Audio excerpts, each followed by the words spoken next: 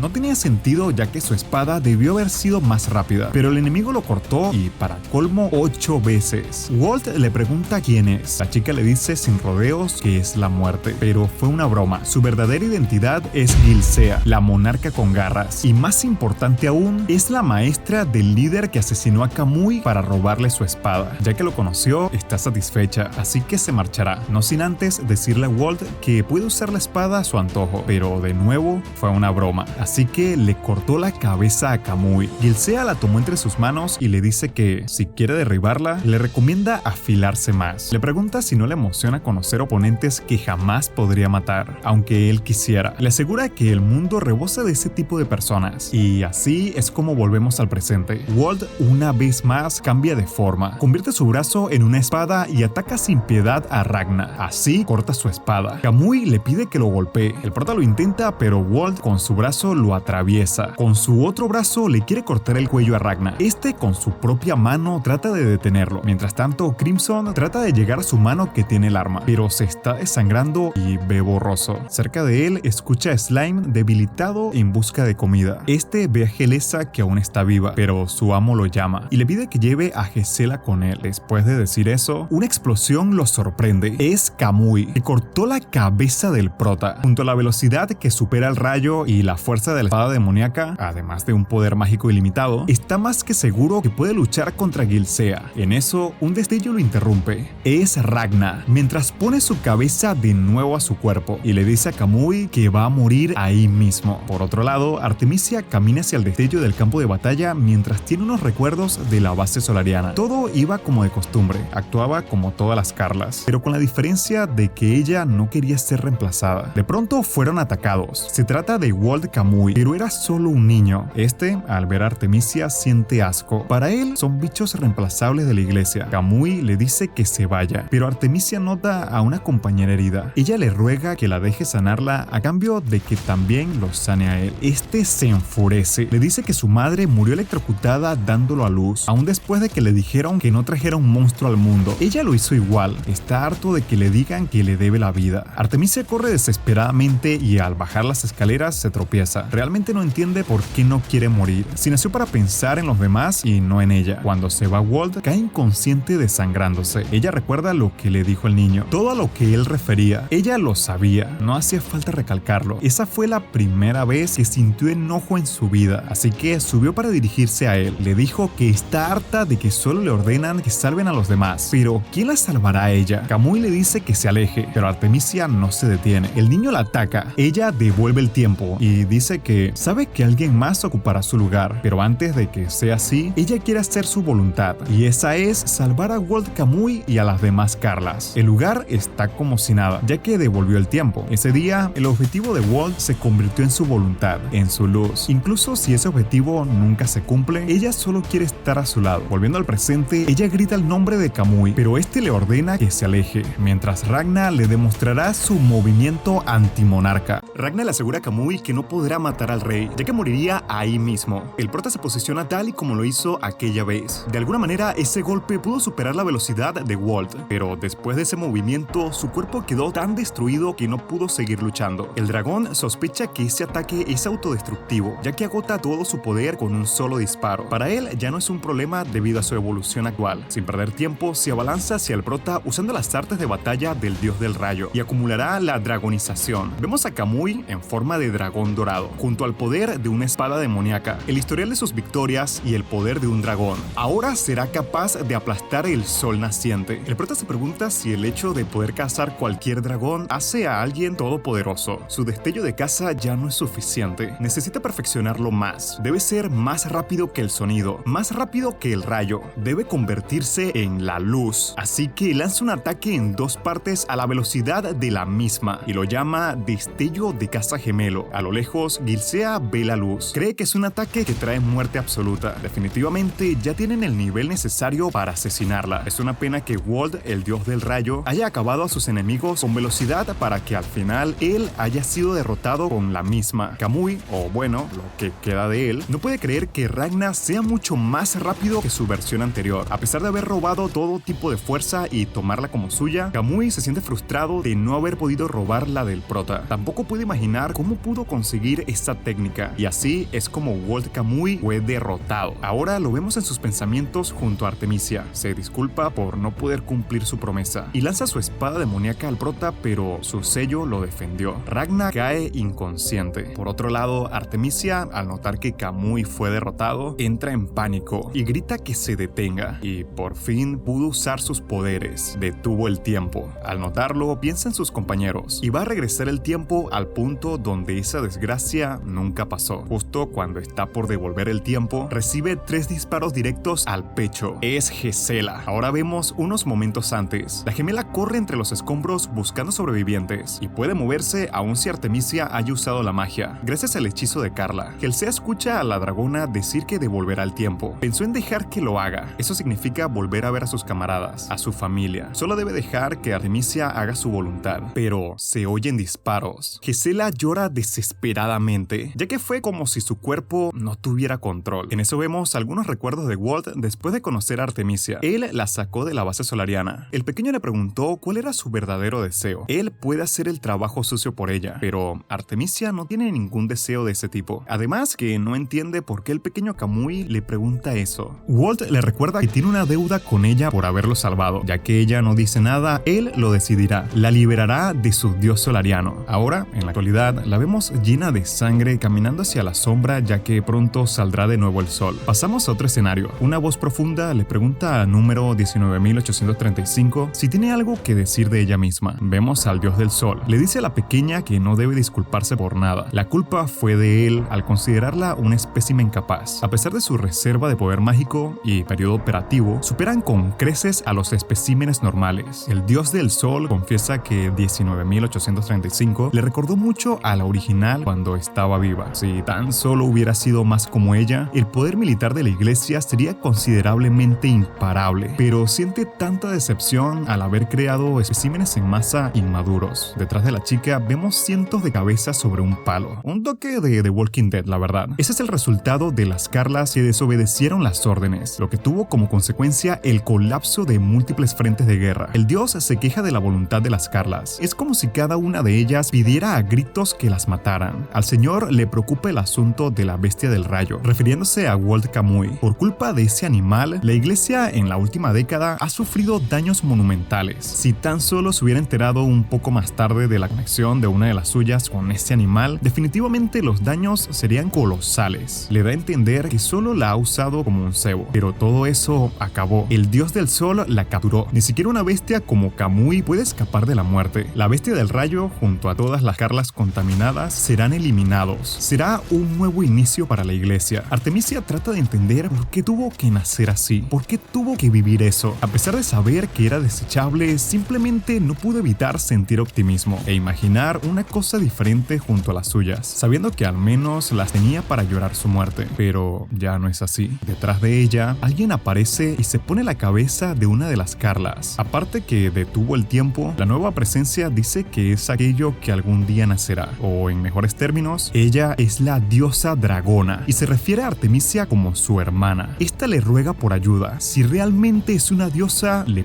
pide salvación. Así nos enteramos que el nombre de Artemisia se lo puso la mismísima diosa dragona. Cuando abre sus alas, entre ellas las Carlas la culpan por su triste destino. Volviendo al presente, Artemisia suplica nuevamente la ayuda de la diosa dragona, pero como ya no la necesita, simplemente decide seguir arrastrándose mientras recuerda más sobre Kamui. Este le pregunta por cuánto tiempo estará viva. Ella le dice que su aproximado de tiempo operativo es de 4 años. Kamui le dice que si ella quiere, podría vivir mucho más, solo necesita voluntad. Él, por su lado, acepta que iba a destruir la iglesia por diversión, pero ahora tiene una verdadera motivación. Tratará de no hacerla esperar mucho. Después de todo, la velocidad es su fuerte. Artemisia se arrastra mientras el sol la incinera poco a poco. A pesar de que Kamui le prometió que no tardaría tanto, ella está dispuesta a esperarlo un poco más. Cuando encuentra por fin un poco de sombra, nota que es la espada demoníaca de Walt. Ahí lo va a esperar una vez más. Lo hará hasta que Kamui cumpla su promesa de liberarla. Luego vemos a Crimson guardando su corazón de nuevo. Su cuerpo se quemó, pero él está a un lado. Después de la batalla, solo podemos escuchar el llanto de Gisela mientras Crimson acepta que fue una victoria bastante sangrienta. El prota, por su lado, sostiene lo único que quedó de Starlia. Frente a él está su versión del futuro. Este le pregunta si siente algún arrepentimiento. El prota dice que no tiene ninguna posibilidad de ganar solo. Sería un insulto para la vida de los demás tan solo pensarlo, aunque Ragna no puede negar que se siente profundamente triste. Luego, frente a él, está Crimson. Le pregunta si se va a rendir ante esa tristeza o va a dejar de cazar dragones. El prota le aclara que no se va a detener. Nunca dejará de matar dragones. Luego nos ubicamos dentro de una base. Ragna está dentro de una cápsula para regenerar su cuerpo. En eso entra Golem, que por cierto, él fue el piloto del robot. Crimson le pide al prota que lo siga. Tiene algo que mostrarle. Caminan por el bosque hacia lo más alto de una colina, donde está un edificio. Crimson, al abrir la puerta, nos deja ver en cama a Starlia, junto a Ike, Gisela, Slime y Nazarena. El prota no puede creer lo que ve. Lia está viva. Su amo le explica que el veneno se ha ido y curaron el daño del mismo por completo. Físicamente está bien. Ragna camina incrédulo hacia su cama y cae de rodillas. Recuerda cuando Starlia le rogó que se quedara con ella, ya que temía por su futuro. Ragna está feliz de que haya sobrevivido, pero Golem, de fondo, aclara que no hay ninguna garantía de que despierte. Estará en coma indefinidamente. El prota, lleno de lágrimas, dice que tiene fe de que despertará y volverá a hacerla una espada. Gracias a todos sus camaradas, a los más valientes espadachines del S, liberaron a su país de la perdición de los dragones. Ragna se pone su capa y toma el fragmento de la espada de Lia y sale del edificio. Detrás de él, alguien lo llama. Es Shin. No murió, pero quedó bastante lesionado. Le asegura al prota que pronto lo alcanzará. Crimson lo espera junto a Golem y Slime para seguir cazando. Los linajes de los dragones que quedan no están a salvo.